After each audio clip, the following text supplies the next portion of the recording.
అవుతాయి, then we can take a further decision of intensifying the what we have decided.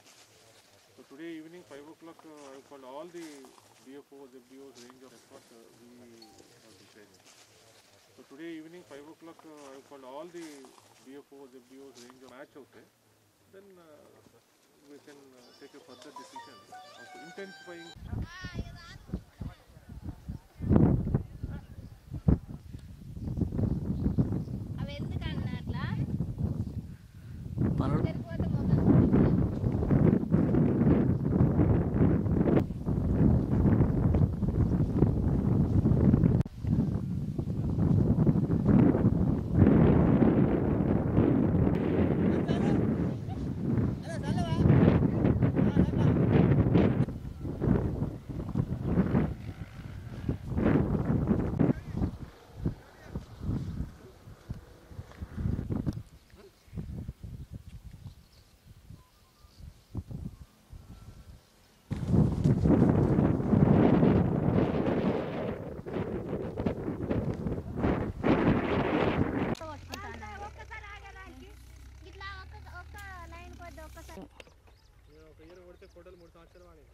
ఎందుకు మీరు ఇట్లా చెప్తాను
तेलुगु आता है तुम्हारे को?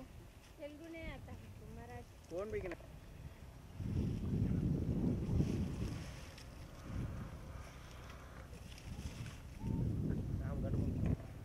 दूसरा काम करे तो 200 रुपये 200 300 हाँ 300 200 नहीं मिलते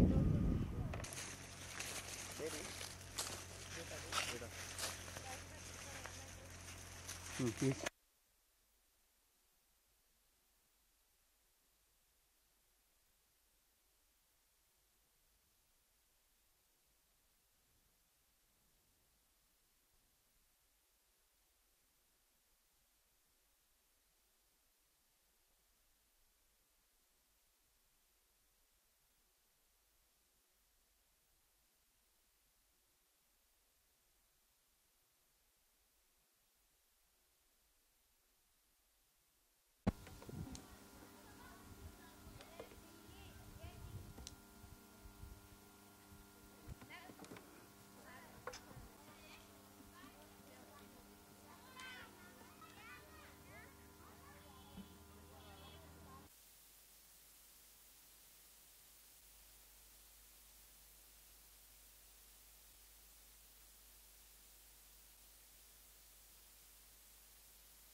match okay, then we can take a further decision of intensifying the, that's what we are deciding.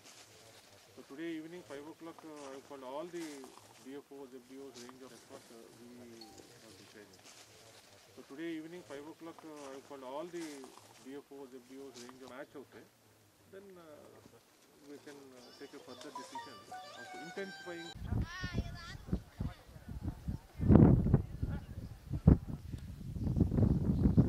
అవి ఎందుకన్నా అట్లా పనులు సరిపోతే మొదలు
వాళ్ళ మిషన్ కదా ఇది కొంచెం పర్ఫెక్ట్ ఉంది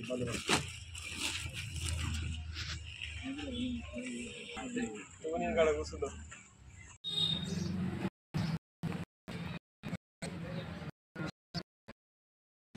సుమారు 6 గంటల సమయంలో SI and agriculture officer Sai ప్రశాంత్కు సుర్జాపూర్ విలేజ్లో ఇంట్లో నిషేధిత పత్తి విత్తనాలు ఉన్నాయనే ఇన్ఫర్మేషన్లో భాగంగా అగ్రికల్చర్ ఏవో ప్రశాంత్ అండ్ మా కన్నెపల్లి ఎస్ఐ గంగారాం వాళ్ళ యొక్క సిబ్బందితో పోయి ఆ ఇంట్లో చెక్ చేస్తే సుమారు 140 కేజీల నిషేధిత పత్తి విత్తనాలు దొరకడం జరిగింది.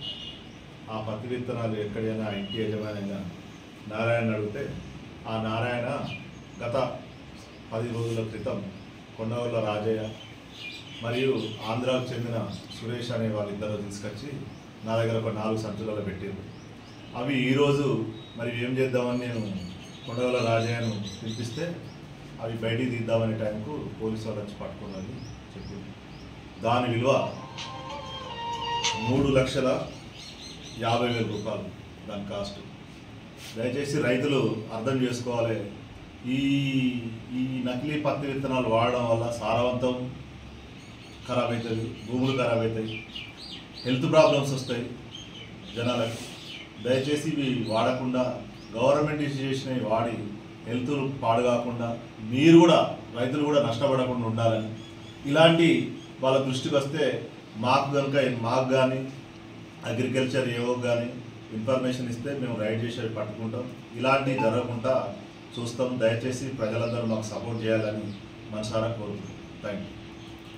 పంట సీజన్ రాకముందే ఏదైతే నకిలీ విత్తనాల దందా చలామణి అవుతూ ఉంది, మేము ఎందుకు అంటున్నామంటే రైతన్నలను దృష్టిలో పెట్టుకొని ఏదైతే మారుమూల ప్రాంతాలు మారుమూల గ్రామీణ ప్రాంతాలు ఏవి ఉన్నాయో ఆదివాసీ ప్రాంతాలు ఏవి ఉన్నాయో ఏజెన్సీ ప్రాంతాలు ఏవి ఉన్నాయో అవే బేస్గా చేసుకొని నకిలీ విత్తనాల దందా కొనసాగుతూ ఉంది. ఎందుకంటున్నామంటే ఇప్పటికే పంట సీజన్ రాలేదు, రైతన్నలు ఇప్పుడిప్పుడే వాళ్ళ పొలాలను వాళ్ళ చేనులని చదును చేసుకుంటున్నారు. పత్తి చేనులు పత్తిలో వేసుకున్న ఏదైతే కర్రలు బీకుతా ఉన్నారు, పత్తి చేనులను చదును చేసుకున్న సందర్భంలోనే నకిలీ విత్తనాలు ఒక మూటాగా ఏర్పడి ఏదైతే గ్రామాలలో మారుమూల ప్రాంతాల్లో ఉన్న దళారులను పట్టుకొని రైతన్నలకు నకిలీ విత్తనాలు ఇస్తున్న సందర్భం కనబడతా ఉంది. నకిలీ విత్తనాల వల్ల పంట వేపు రాక పత్తి రాక ఏదైతే పంట అధికంగా పెరిగి నష్టపోతున్న పరిస్థితి కనబడతా ఉంది. కానీ రైతన్నలకు పంట చేతికి రాదు. ఎందుకంటున్నామంటే వాళ్ళని పట్టుకుందామని మళ్ళీపోయినా వాళ్ళు ఎక్కడ కూడా దొరకలేని పరిస్థితి, నష్టపరిహారం తీసుకుందామన్నా నష్టపరిహారం రాలేని పరిస్థితి. కాబట్టి ఇప్పటికే నకిలీ విత్తనాల దందా కొనసాగుతూ ఉంది. ఇప్పటికే 2-3 ప్రాంతాల్లో నకిలీ విత్తనాలను పట్టిన సందర్భం కనబడతా ఉంది. ఇలాంటి సందర్భంలోనే నకిలీ విత్తనాలు చలామణి ఏదైతే అవుతుందో వాటిని వెంటనే తక్షణమే అరికట్టాలి, సంబంధిత అధికారులు స్పందించాలి. నకిలీ విత్తనాలు అమ్ముతున్న వాళ్ళ మీద పీడీ యాక్టులు కేసులు పెట్టేసి జైలుకు పంపించాలని మేము డిమాండ్ చేస్తూ ఉన్నాం. అదేవిధంగా గ్రామీణ ప్రాంతాల్లో నకిలీ విత్తనాల దందా కొనసాగుతూ ఉంది. కాబట్టి ఎక్కడెక్కడైతే నకిలీ విత్తనాలు కొనసాగుతూ ఉన్నారో నకిలీ విత్తనాలు అమ్ముతూ ఉన్నారో ఈ ఏజెంట్లు ఎవరు ఉన్నారో ఆ ఏజెంట్లను తక్షణమే పట్టుకొని ఏజెంట్లపైన కేసులు పెట్టే విధంగా ప్రభుత్వ అధికారులు స్పందించాలి. అదేవిధంగా రైతన్నలను ఎప్పటికప్పుడు జాగ్రత్త పరచాలి, చైతన్యపరచాలి. నకిలీ విత్తనాలు కొనొద్దు, ప్రభుత్వం మీకు విత్తనాలు అందుబాటులో ఉంటుందని ప్రభుత్వం కూడా రైతన్నలకు విత్తనాలు అందుబాటు ఉండే విధంగా చూడాలి.